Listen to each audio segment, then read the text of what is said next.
오늘도 이 저녁 시간에 주일 찬양 예배, 특별히 우리 속회 2교구 속회리도 헌신 예배로 하나님 앞에 예배하는 귀한 시간, 주님 옆에 나온 여러분 다시 한번 하나님께 주시는 큰 은혜로 오늘도 은혜 받는 복된 시간 되시길 간절히 축복합니다.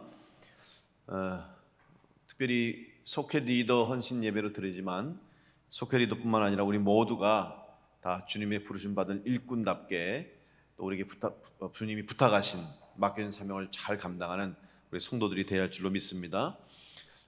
코로나 때문에 좀 염려가 많이 되고 있습니다만은 이제 시간이 지나야 되는 것 같아요. 백신도 여러분 많이 맞으셨죠, 그죠? 백신도 이제 점점 많이 맞고 또 이 코로나가 물론 지금 숫자가 갑자기 확 늘어가지고 걱정이 되긴 합니다만은 어떻게 보면 일종의 지나가는 과정인 것 같고 또 이 단계를 또 넘어야 되는 것 같아요. 아무쪼록 이런 상황 속에서 여러분 더욱 건강하시고 또 어려운 가운데도 우리 주님이 주시는 은혜 가운데 늘 영육이 강건한 성도로 승리하시길 간절히 축복합니다.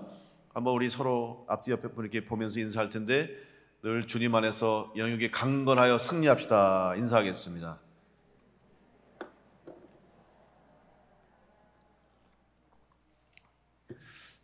오늘은 우리가 주님께서 맡겨주신 우리의 사명, 물론 직분도 있고 또 각자 직분 외에 우리가 맡은 직책이 있습니다.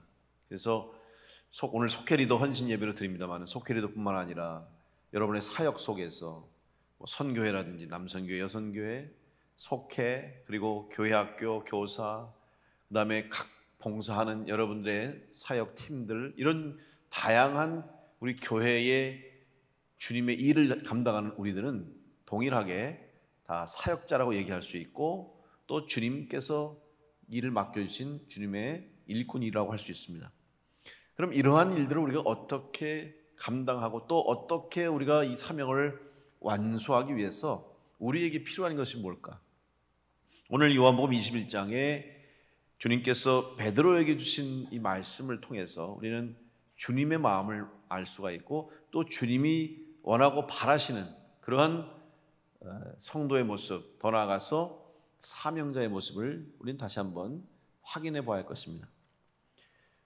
먼저 정체성이란 무엇인가를 아는 것이 중요한데 오늘 제가 제목을 그리스도인의 정체성. 근데 여러분 정체성은 영어로 얘기하면 아이덴티티라고 그러죠. 그럼 내가 누구냐 이거예요. 내가 누군지를 알고 살아야 된다. 이것은 그리스도인뿐만 아니라 이 세상에서 살아가는 모든 사람들도 자기가 지금 무슨 일을 하고 있고 내가 하는 일이 무엇인지를 아는 사람이 어느 곳에 있든지 어떤 일을 하는지 그 사람이 바로 그 사명을 잘 감당하는 사람이에요. 예를 들면 군인들은 군인으로서 내가 해야 할 일이 무엇인가를 늘 상기하고 있어야 돼요. 그래서 우리 군대 다녀오신 분들은 압니다만은 군대 가면 피곤한 것 중에 하나가 뭐냐면 외울 게 상당히 많아요. 여러분들 남자 군대 가면 다 그냥 총이나 들고 맨날 삽이나 들고 그런 줄 아는데 외울 게 얼마나 많냐면 처음에 가서 외우려는 거예요. 근데 그 외울 게 뭐냐면 가장 중요한 게 군인의 정체성을 알라는 거죠. 나는 군인이고 내가 오늘 여기 왜 와 있는지 내가 해야 할 일이 뭔지를 알아야만 자기에게 각자 주어진 임무를 잘 감당하는 거예요. 그 정체성이 흔들리면 내가 여기 왜 와 있는지를 망각하게 되고 또 여기 와 있는 것이 불만이 되고 여기 와 있는 것이 불평이 되면 온전하게 그 사명을 감당하지 못합니다.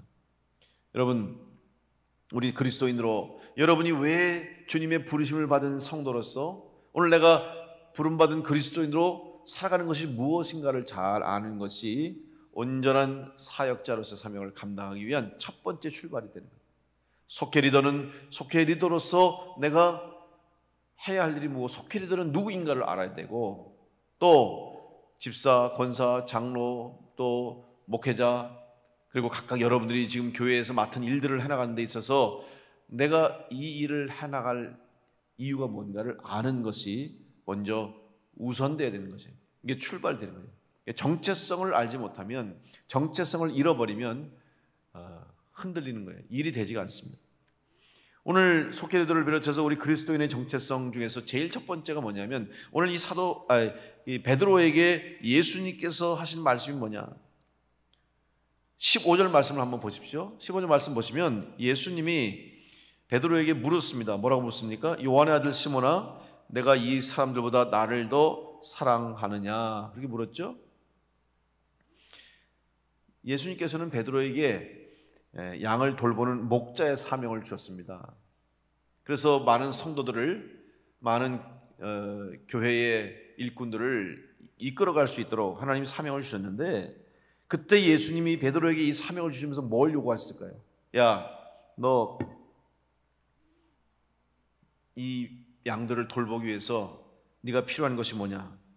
예수님께서 베드로에게 물으신 것은 너 지혜가 있느냐?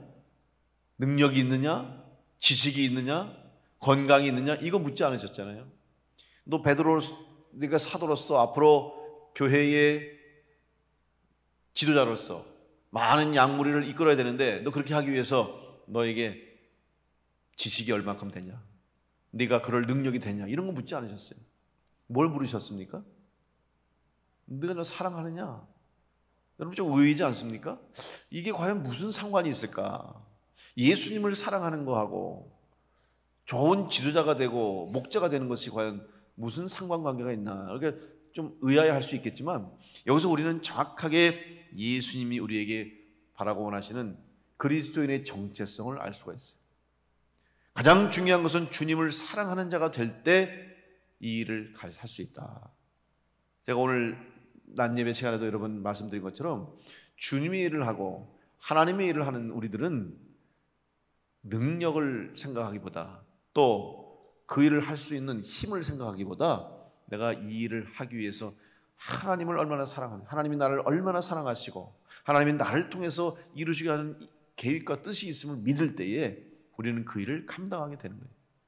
마찬가지로 오늘 예수님께서 베드로에게 내가 나를 사랑하느냐 이것을 물으신 것은 그 책임을 감당하기 위해서, 사명을 감당하기 위해서는 나를 사랑하는 그 사랑이 너희 안에 먼저 있어야 너희가 그리스도인으로 또 목자로 리더로 그 일을 감당할 수 있다고 하는 것을 주님께서 가르쳐 주셨어요. 오늘 여러분이 온전한 믿음의 생활 또 온전한 그리스도인의 삶을 살아갈 수 있도록 다시 한번 주님을 더욱더 사랑하는 우리 복된 성도를 될 수 있기를 간절히 축복합니다. 주님을 사랑하는 자가 돼요. 근데 아까 제가 말씀드렸죠? 주님을 사랑하는 자가 되기 위해서는 먼저 주님이 나를 사랑하신다는 사실을 여러분이 꼭 깨닫고 내가 얼마나 사랑받고 있는 사람인가 하는 것을 여러분 깨닫고 살아갈 수 있길 간절히 축복합니다. 한번 옆 사람에게 인사해 보세요. 당신은 하나님이 참 사랑하십니다. 이런 거 얘기할 때도 그냥 늘 시키니까 형식적으로 당신은 늘 사랑하십니다. 그렇게 하지 말고 정말 참 부러운 마음 가지고 정말 당신은 하나님이 사랑하는 사람입니다. 이런 마음을 다시 한번 고백합시다. 옆 사람에게 당신은 하나님이 참 사랑하시는 사람입니다.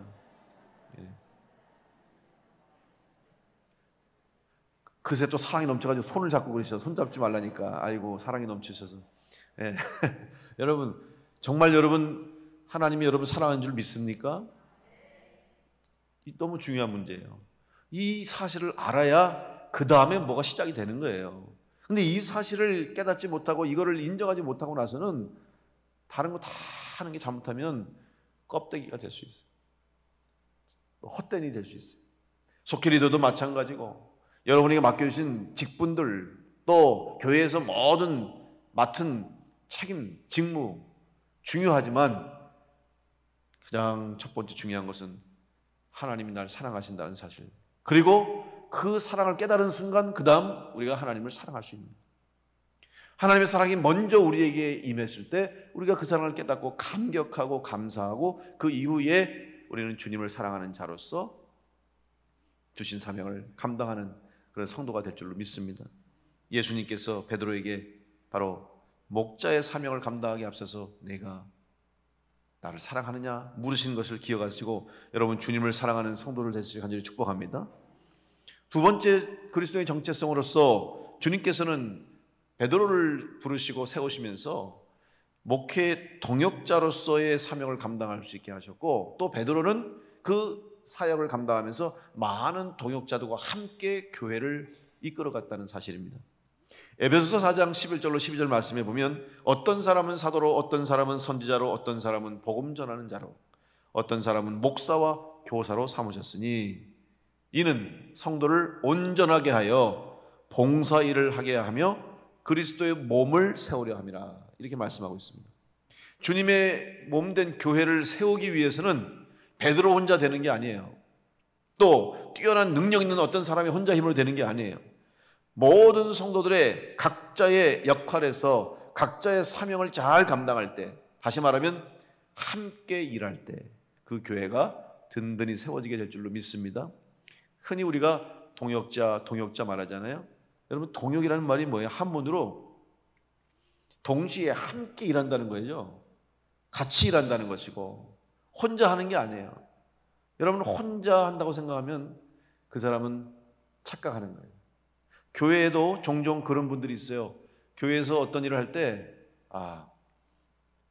이거는 나밖에 할 수 없어. 물론 자기가 맡은 일에 대한 뜨거운 열정이 있는 건 좋습니다. 또 사명감에 불타오르는 건 좋아요. 그러나 이거는 나밖에 할 수 없다. 이건 위험한 생각이에요. 나밖에가 아니라 내가 이 일에 쓰임받는 게 기쁜 것이고, 내가 이 일을 위해서 헌신하는 거 즐거운 것이지, 이거는 나만이 할 수 있고 나만 해야 되고 나 외에는 할 수 없다, 이 생각 가지면 위험합니다. 시험에 들 수 있어요. 나만 하는 것이 아니라 함께 해야 되는 거죠.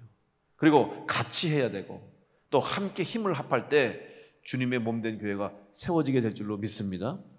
이것은 교회의 가장 기본적인 구조적인 첫 번째 이 모습이 동역의 모습이고, 또 몸을 이야기한 것처럼 몸은 우리의 모든 신체 부위가 다 조화를 이루고, 또 머리를 중심으로 해서 명령이 내려지면 온 몸의 신체가 움직여지는 거죠. 이게 조화를 이루는 거예요. 한 부분이라도 깨지면, 균형이 깨지고 질서가 깨지고 불균형이 일어나면 문제가 생기는 거죠. 건강에 이상이 생기는 것처럼 우리 교회가 주님이 기뻐하시는 교회가 되고, 우리 교회의 사역이 주님이 원하시는 사역이 될 수 있기 위해서는 우리 모든 성도들이 동역하는 교회가 되어야 할 줄로 믿습니다. 그래서 어느 교회가 건강한 교회냐 하면 많은 성도들이 함께 일하는 거예요. 때로는 뛰어난 사람, 또 두각을 나타내는 사람 필요해요. 그러나 그런 사람만 가지고 되지는 않더라고요. 저도 종종 다른 교회 모습을 보면 참 부러운 교회들이 많아요. 저 교회는 저렇게 그냥 사역을 잘하는 사람들이 많나? 저렇게 또 특별히 그 두각을 나타내는 사람 많잖아요. 저렇게 재능이 있는 사람이 있나 생각하는데, 물론 그런 재능이 있는 사람도 필요하지만 그보다 더 중요한 것은 모든 성도들이 함께 하는 게 더 중요한 거예요. 조금 부족해도, 조금 아쉬워도 성도들이 함께 다 하는 것이 의미가 있는 것이지, 한 사람이 다 그 일을 한다? 그는 건강한 교회가 될 수가 없어요. 서울에 어떤 교회 장로님이 계신데, 그 장로님이 큰 사업을 하시는 분이에요. 어마어마한 사업을 하시는 분이니까 그 교회가, 그 장로님이 재정적으로 큰 힘을 내주시는 거예요. 워낙 사업이 크니까 11조를 하면 어마어마한 억 단위로 11조를 하고, 헌금을 해도 그렇고 무슨 일을 할 때 찬조도 하고 후원도 하고, 그러면 그 장로님이 하나 탁탁 그냥 지원해 주시면 일이 그냥 잘 되는 거예요. 재정적으로 풍성해요. 그러니까 다 부러워할 수도 있고 참 칭찬도 많이 하죠. 그런데 문제는 그 장로님이 그렇게 열심히 기쁜 마음으로 주님을 위해서, 몸된 교회를 위해서 그렇게 잘 하시면 좋은데, 예를 들어서 갑자기 목사님하고 생각이 달라, 또 그 일을 하는데 일을 하는 사람들하고 내 생각하고 달라, 이러면 이 장로님이 헌금을 안 하시는 거예요. 그리고 또 마음이 상하고 속상하면 지원을 안 하고, 그러면 갑자기 그분이 해야만 모든 것이 채워지는 구조가 되니까 그분 혼자서 지원을 안 해주고 헌금을 안 해주면 일이 안 되는 거예요. 막 흔들리는 거예요. 이건 여러분 건강한 모습이 아니죠. 약해도 부족해도 모든 성도들이 다 함께 협력하고 십시일반으로 같이 다 헌신하고 기쁨으로 동참해서 그 일이 이루어질 때, 그 모습이야말로 바로 주님이 원하시고 바라시는 교회의 모습이 되고 주님의 일이 될 줄로 믿습니다. 그러니까 여러분 다 기쁨으로 모든 일에 작은 정성이지만 작은 우리들이지만 쓰임받는 여러분들이 돼서 동역을 하는 교회가 되고 각자의 자리에서 최선을 다해서 섬기는 성도들이 될 때 우리의 속회가 부흥되고 우리 교회가 하나님 기뻐하시는 모습으로 성장해 나가게 될 줄로 믿습니다. 이런 동역을 하기 위해서 필요한 것이 있는데 첫 번째는 가치관이 똑같아야 돼요. 가치관과 사역의 방향이 일치해야 되는 거죠. 함께 가기 위해서 여러분 어때요? 같은 방향으로 가야 돼요. 예전에 우리 체육대회를 하면 여러분 마지막에 꼭 했던 운동 같은 체육대회 종목 중에 하나가 있어요. 줄다리기. 그죠? 요즘은 참 체육대회도 이제 못한 지가 벌써 한참 됐어요. 체육대회 하면 마지막에 줄다리기를 해. 그러면 그때 그냥 모든 팀원들이 다 나가서 함께 줄을 당기는데 어떻게 당겨야 돼요? 같은 방향으로 당겨야 되죠. 그리고 이것도 리듬이 있어요. 그래서 막 북을 쳐주면 일시야 으쌰 할 때 이걸 같이 당겨줘야 되는데 일로 당겨야 되는데 그걸 못 따라서 나중에 지쳐가지고 매달리는 사람이 있어. 그러면 그 사람은 짐이 되는 거야. 이게 당길 때 흔들어대는 거야. 일로 가야 되는데 오히려 반대로 앞으로 갔다가 또 일로 가면 왔다 갔다. 그러면 오히려 걸기적거리고 괜히 무거운 짐 하나만 달린 꼴이 되는 거죠. 같은 방향으로 함께 당기고 서로 리듬을 맞추고 박자를 맞추고 힘을 합할 때 이기는 것처럼 같은 방향을 향해. 오늘 우리의 방향은 여러분 이미 정해져 있습니다. 하나님께서 주신 방향, 예수님께서 우리에게 말씀하신 교회의 방향, 땅끝까지 복음을 전하고 영혼을 구원하고 하나님 말씀을 전하기 위해서 우리는 세상으로 향해야 할 방향이 정해졌어요. 여러분 건강한 교회는 교회 안에서만 행복하면 안 돼요. 우리끼리만 행복하면 안 돼요. 우리는 교회 밖으로 나가야 돼요. 그게 진짜 교회의 모습이고 여러분이 흩어지는 교회가 돼야 됩니다. 여러분 한 분 한 분이 작은 교회가 돼서 여러분이 가는 곳마다 예수님의 복음이 전해지고 예수 그리스도의 향기가 나타날 수 있도록 여러분들이 작은 교회가 되시길 간절히 축복합니다. 한번 따라해 볼까요? 나는 작은 교회다. 나는 작은 예수다. 그렇게 믿고 여러분 살아가시기 바랍니다.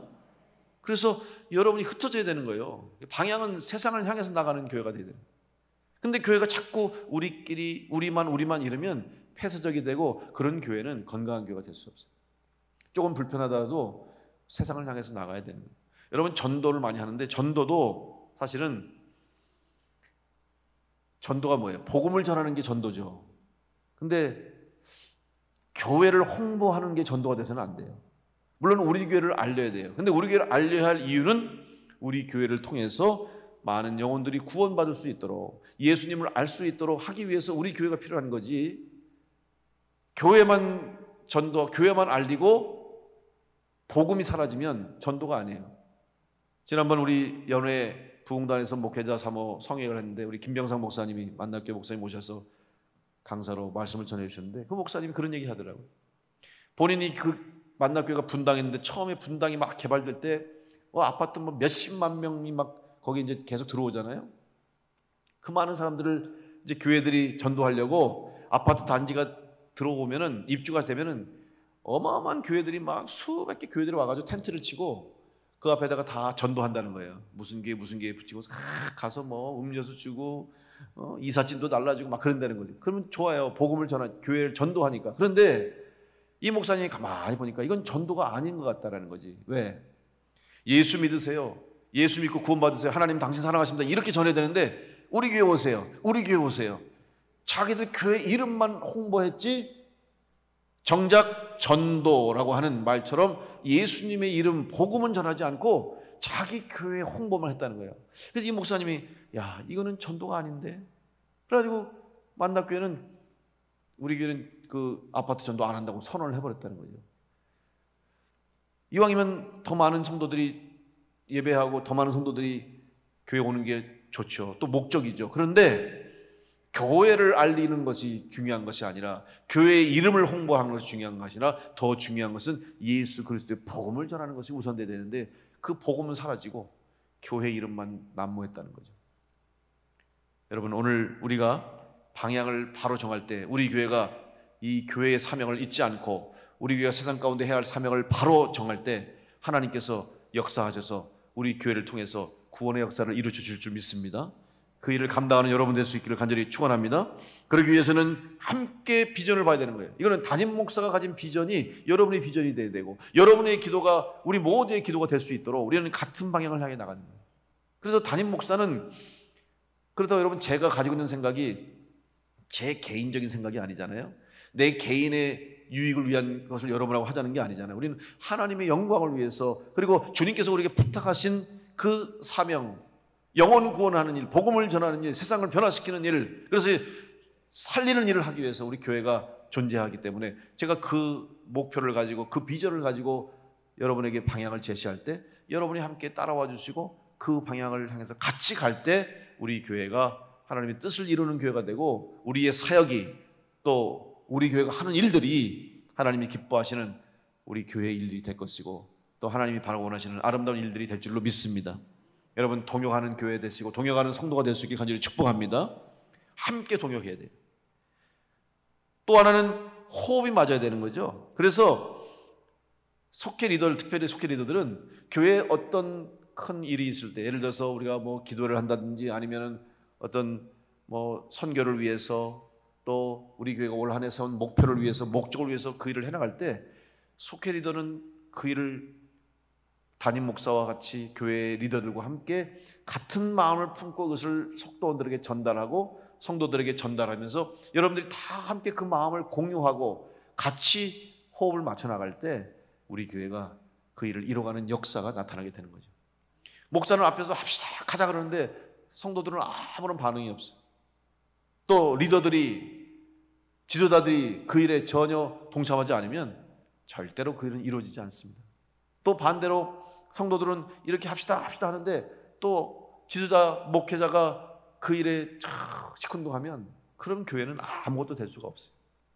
목회자와 리더들과 모든 성도들이 한 마음으로 함께 힘을 합해서 호흡을 맞춰서 그 일을 향해서 나아갈 때 그 가운데 하나님의 뜻이 이루어질 줄로 믿습니다. 이 일을 감당하는 여러분 될 수 있게 간절히 축복합니다. 마지막으로 오늘 우리 그리스도의 정체성을 가지고 우리에게 주신 이 사명을 감당하기 위해서는 우리의 자의식, 아까 정체성을 얘기했는데 동시에 내가 누구인지를 아는 것이죠. 그것은 뭐냐면 그리스도의 일꾼이라는 사실이죠. 여러분 우리는 일꾼입니다. 일꾼은 뭐예요? 일하는 사람이죠. 일하는 사람이 일이 없으면 어때요? 집에서 노는 거예요. 일을 해야 되는데 일이 없으면 쉬는 거죠. 그럼 그 사람은 자기가 할 일을 못하는 거죠. 일을 해야 일꾼이 되듯이 오늘 우리가 그리스도의 일꾼이라고 한다는 것은 주님이 주신 이 일을 감당하는 거예요.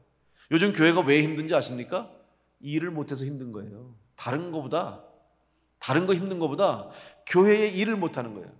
목회자로서의 일, 성도로서의 일, 각자 여러분이 맡겨진 일들을 마음껏 못해요. 지금 상황과 환경과 여건이 다 막혀있기 때문에 100% 온전하게 우리가 일을 못하기 때문에 힘든 거예요. 물론 그럼에도 불구하고 우리가 지금 이 상황 속에서 우리가 해야 할 일을 하고 있습니다만은 온전하게 그 일을 감당할 수 있도록 내가 일꾼이라는 사실을 기억하시고, 여러분 일꾼은 일이 맡겨지기를 기대하는 거예요. 여러분에게 주님이 일을 맡겨지기를 기대하시길 간절히 축복합니다. 금방 아멘이 줄어들어가네. 일을 맡으라 그러니까 안 해요. 여러분 일을 맡겨줄 때 행복한 줄 아세요? 나중에 일을 하고 싶어도 일을 못할 때가 옵니다. 그때는 아무리 하고 싶어도 안 돼. 여러분 할 수 있을 때, 아직 주님이 일하라고 하셨을 때 기쁨으로 그 일을 감당하는 일꾼 되시길 간절히 축복합니다. 이 일을 맡겨주시면 감사하잖아요. 얼마나 기뻐요. 근데 여기서 일꾼이라는 것의 말 속에는 이제 그리스도의 일꾼이라는 것을 여러분 꼭 기억하시길 간절히 바랍니다. 그리스도의 일꾼. 그러면 여기서 그리스도의 일꾼이라는 것은 뭐냐면 내가 누구에게 속해 있느냐가 중요한 거죠. 여러분 우리는 다 예수님의 일꾼인 줄로 믿습니다. 예수 그리스도의 일이라고 하는 것은 주님이 부탁하신 일이기 때문에 그래요. 우리는 주님의 일꾼답게 주님의 일을 감당하는 성도가 되어야 할 줄 믿습니다. 두 번째는 일꾼은 역시 일꾼으로서 감당해야 할 목표가 있다는 것을 기억하시고 그 목표를 완수할 수 있도록 최선을 다해야 할 사명이 있습니다. 최선을 다하는 것이 중요해요. 결과는 어때요? 결과는 하나님이 다 책임져 주시는 거죠. 그래서 종의 비유를 아시잖아요. 달란트의 비유를 보시면은 한 달란트 맡긴 자나 세 달란트 맡긴 자나 다섯 달란트나 이게 중요한 게 아니에요. 하나를 줬든 둘을 줬든 셋을 줬든 이게 중요한 게 아니라 열심히 해서 최선을 다해서 남겼으면 하나님 칭찬하시잖아요, 주님이. 그런데 아무것도 안 하고 그냥 묻어둔 사람은 책망받았어요. 왜? 그건 최선을 다하지 않았기 때문에. 여러분, 우리마다 사람마다 능력이 다 달라요. 여러분 각자마다 은사가 다 달라요. 여러분의 주신 달란트가 다 다를 거예요. 그거를 문제 삼지 마세요. 달란트는 다를 수밖에 없어요. 은사는 다를 수밖에 없어요. 그러나 중요한 것은 나에게 주신 것을 가지고 내가 최선을 다했느냐, 내가 열심을 다했느냐, 후회 없이 일했느냐, 이걸 보시는 거지, 너 얼마나 많이 남겼냐, 너 얼마나 많은 것을 이루었냐, 이걸 보시는 게 아니에요. 최선을 다하면 여러분 실패했다 할지라도 설령 그 최선을 다했을 때는 하나님이 원하시는 뜻이 이루어진 거예요. 어떨 때는 많이 남겼음에도 불구하고 책망받을 수도 있어요. 왜? 하나님의 뜻이 아는 일을 했기 때문에 그래요. 여러분 세상의 관점 가지고 보시면 안 돼요. 세상의 기준으로 판단하지 마십시오. 하나님이 원하시는 것은 다른 차원의 모습을 보는 거예요. 오늘 일꾼으로서 여러분에게 어떤 일이 맡겨졌든 간에 여러분 그 일을 위해서 최선을 다하실 때 주님께서 기뻐하시고 또 그 일을 통해서 하나님이 역사하실 줄로 믿습니다. 속계리들을 비롯해서 우리 모든 성도들이 우리 교회의 몸된 지체로서 주님이 기뻐하시는 교회를 세워나갈 수 있도록 그리스도인의 정체성을 가지고 내가 그리스도인으로서 어떠한 자리에 서야 되고 어떤 일을 해야 되고 또 우리 교회가 이 세상 가운데서 주님의 몸된 교회를 이루는 온전한 교회로서 세상을 향해서 해야 할 사명이 무엇인가를 깨닫고 그 일을 위해서 최선을 다할 때 주님께서 반드시 뜻하신 바를 이루실 것이고 우리 교회와 여러분을 통해서 하나님이 기뻐하시는 아름다운 일들이 많은 열매가 맺혀지게 될 줄로 믿습니다. 그런 일을 위해서 기쁨으로 쓰임받는 속회로도 되시고 우리 모든 성도들 될 수 있기를 간절히 축원합니다. 기도하겠습니다.